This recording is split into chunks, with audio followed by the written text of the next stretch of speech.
All right, let's jump straight into it. Welcome to The Explainer. Today, we are unpacking what I think is a totally brilliant blueprint for mastering difficult interactions. We're drawing from the incredibly practical insights of Jefferson Fischer. He's a communication expert and a former trial lawyer, so, he's seen his fair share of conflict. Look, if your conversations with a partner, or a boss, or maybe a parent always seem to quickly spiral into arguments, you're definitely not alone. The truth is, our whole approach to these things is usually flawed from literally the very first second. Think about the physical contrast between a tight, cramped writing grip and a loose, relaxed artist's grip. Just like a cramped grip creates these wobbly, hesitant lines on a piece of paper, walking into a conversation with a tight, defensive mindset, it completely ruins the interaction. We clench up emotionally, and the communication just completely breaks. So to fix this, we need to completely change our grip. We're going to explore a 6-part blueprint today to help you build real, assertive connection. First, we'll look at the art of conversation, then unraveling the knot. After that, the power of the pause, navigating difficult dynamics, the architecture of boundaries, and finally, the speed of repair. Okay, moving right into part 1, the art of conversation, or holding the conversation. As we just touched on, a cramped grip yields wobbly lines, and a defensive mindset yields broken communication. I want you to actually picture the person you actively avoid talking to right now. Got 'em?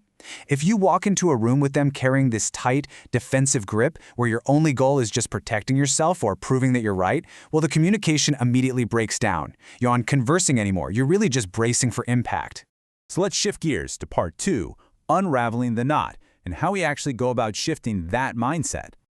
We absolutely have to stop trying to win the argument. Instead, we need to treat it like we're unraveling a knot. Fischer brings up this profound point, and it's a real game changer. The other person isn't fighting you. Actually, scratch that. It's more like they're just fighting to feel understood by you. When you shift your goal from winning some debate to unraveling their knot of misunderstanding, the entire dynamic of the room softens. Now, you might be wondering, how exactly do we unravel it? Well, Fischer points out that our #1 communication mistake is assuming that what we say is exactly what the other person hears. To avoid misinterpreting tones and, accidentally starting a brand new fight over nothing, you should regularly ask this really simple reset question. What did you hear?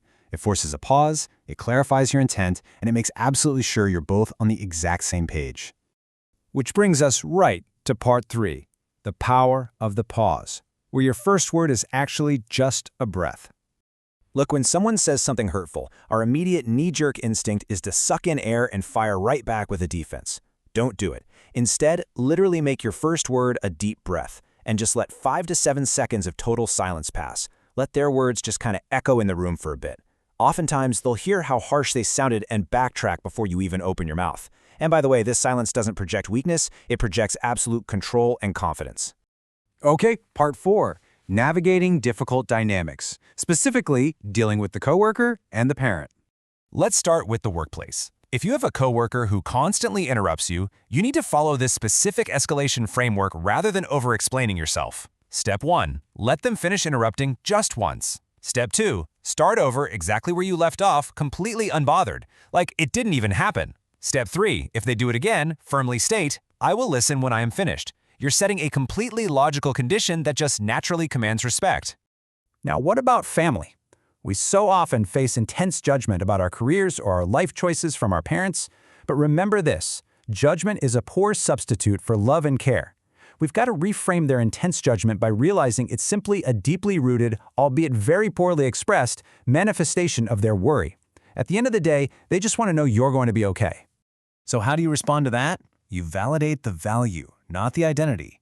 Instead of getting defensive and arguing against their specific opinion, validate their underlying intent. Try saying something like, "I can tell my well-being is really important to you." This diffuses the tension almost instantly, because you've just met their hidden need to care for you without actually agreeing to any of their demands. Let's keep moving. Part 5, the architecture of boundaries and the power of no. Setting boundaries is tough, for sure, but there's a really simple framework here. First, lead directly with your no. Don't bury it at the very end of a long sentence. Second, skip the long-winded, inauthentic excuses. People see right through them anyway. And third, here's the secret weapon. Frame it as an unbreakable promise. Try saying, "I can't make it. I made a promise to myself to stay home more." Because honestly, people very rarely argue with a promise you've made to yourself. And finally, part 6, the speed of repair, or how we go about measuring relational strength. You know, relationships don't usually collapse from one massive, explosive failure. They actually dissolve through hundreds of tiny, missed micro moments. Think of them like little paper cuts where a repair could have happened, but it just didn't. When you roll your eyes or dismiss their feelings, you are actively choosing frustration over peace. The true strength of a bond is actually defined by how quickly you can set aside your ego and initiate that repair. It's just like an artist embarking on a 30-day journey to master foundational drawing skills. Mastering communication is not some one-off trick you do once and then completely forget about. It's a day-by-day practice. It requires you to consistently build that muscle and actually sit with someone in the hard, messy times, not just when everything is easy and fun. Which brings us to Fischer's ultimate law: talk more, argue less. We constantly avoid difficult conversations because, well, we're scared of the fallout.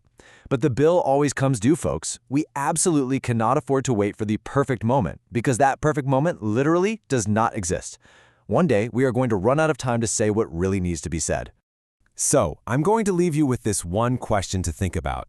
Who are you going to call right now?